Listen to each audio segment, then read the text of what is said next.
Hello everyone, I am back. It has been quite the hiatus. It's been several months. A lot of things have changed. Got laid off, I got a new job, new city, new apartment. It's been an incredible journey, but I hope to get back to making more Magic content. It's my plan to ascend the ladder back to my mythic status, maybe even reclaim my rank 1 spot that I held a few months ago.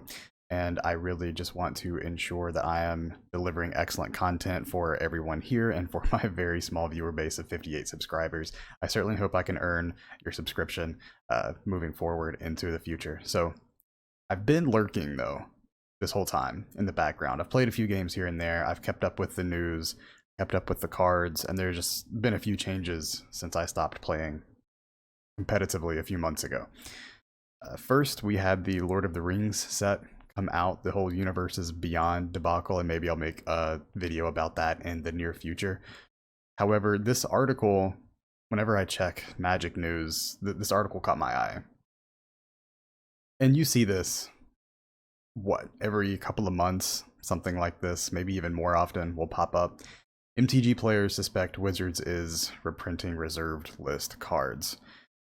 It's a good discussion, and I'm not saying you have to read this specific article. A billion websites have the exact same thing written in a slightly different way. But it's just referring to the fact that Wizards might be exploring those types of reprints, but I want to summarize this article just a bit here. So first of all, the reserved list will never be reprinted in a competitive way, in a legal way. You cannot make these cards legal in any format where they aren't already legal, and then on top of that, you simply cannot reprint them in a Masters set or something like that, right? So you would think, oh, well, okay, yeah, they'll never reprint these again into Standard, but they might be reprinted in some type of Vintage Masters or Legacy Masters or whatever the extended Legacy product might be.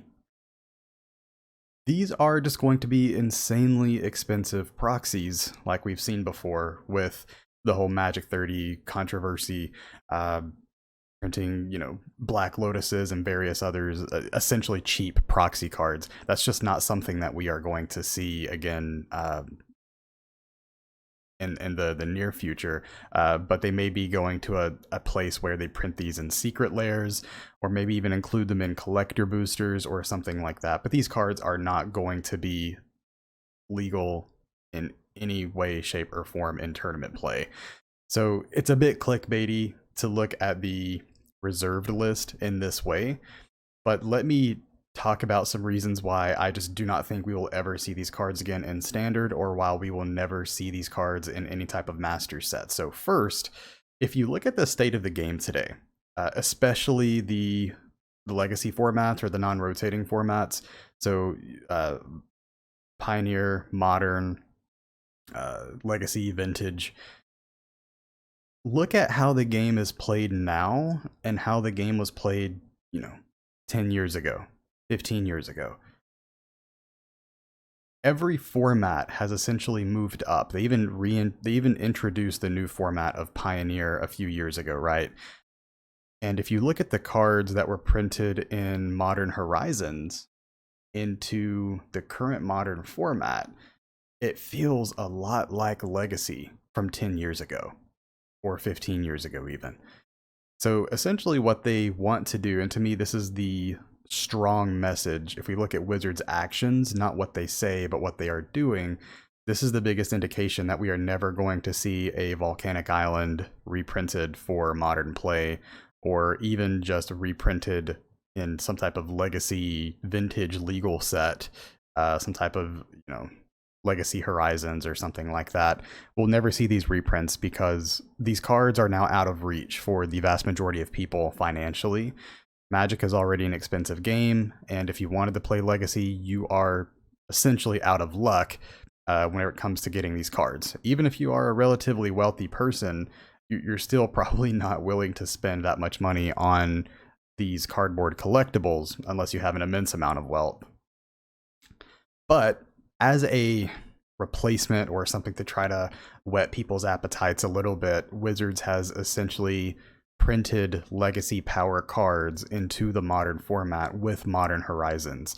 A lot of people, if you're not too into the modern format right now, one of your complaints may be that it's essentially not modern, it's just Modern Horizons Limited or something like that, which is a very valid argument. It does feel that way 100%.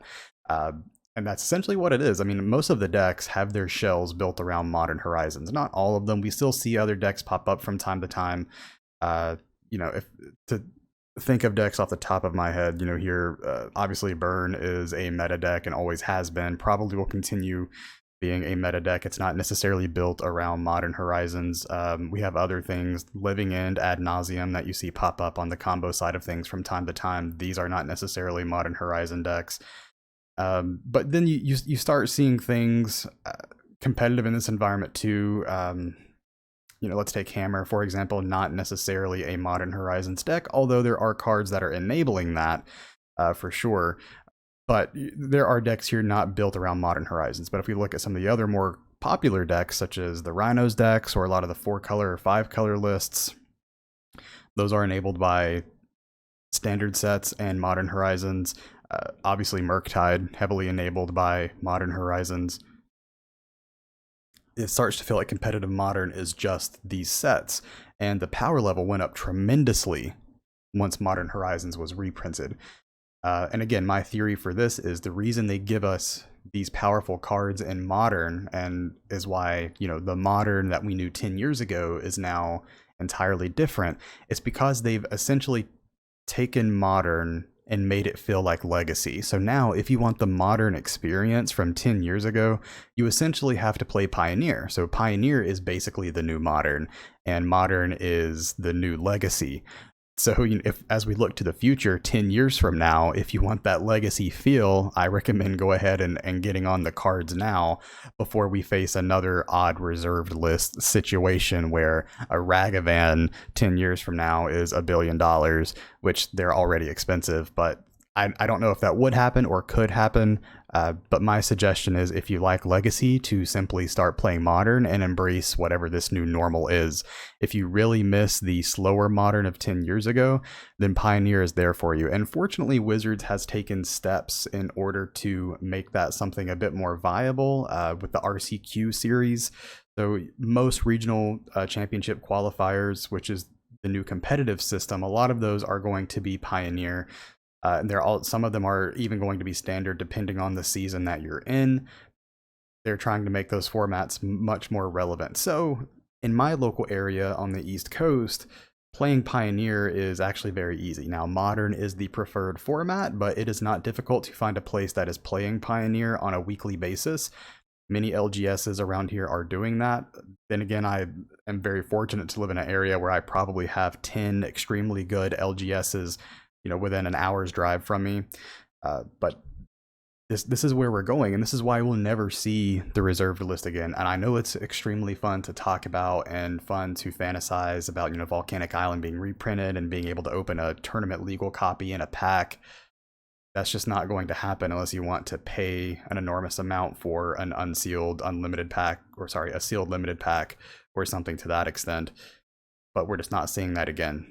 So Modern is essentially the new Legacy, and the reserved list it's never being reprinted unless you want to pay $1 billion potentially for one of these reprints. Now, if they release some of these things that they're talking about in this article, if they release some of these things inside of a $30 secret lair and it's really cool art, if you are, a diehard Magic collector, maybe that is something you'd be interested in picking up. I'm not dissing the product, but I would not get caught up in the controversy with the reserved list. It's just simply not happening. So I hope that the product they release here is at least really cool with great artwork that would be satisfying to collectors.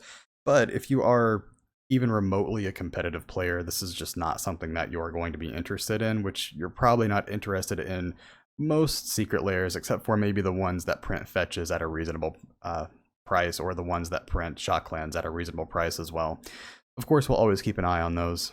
But with that being said, I just wanted to cover this article that I found here today because I hear this reserved list argument pop up all the time. Will they close the reserved list and start printing these cards for people. No, they kind of gave us Modern Horizons, say, here you go, here, these are legacy cards. If you want the legacy experience, this is essentially it. This is what you get. And so to me, this is just confirming their alliance with the reserved list, which is unfortunate, but I understand where they're coming from as well. Well, I'm curious to hear what everyone else has to say about the reserved list. Very curious the opinions out there. I know that a lot of people feel differently. I've speaking to a lot of people at my local game store where they'll talk about the reserved list constantly. It seems like it's the big point of conversation for those people, and they always have arguments as to why we'll see these cards again in a tournament legal setting. I just don't think it's going to happen. Curious of your thoughts, though. Well, thank you so much.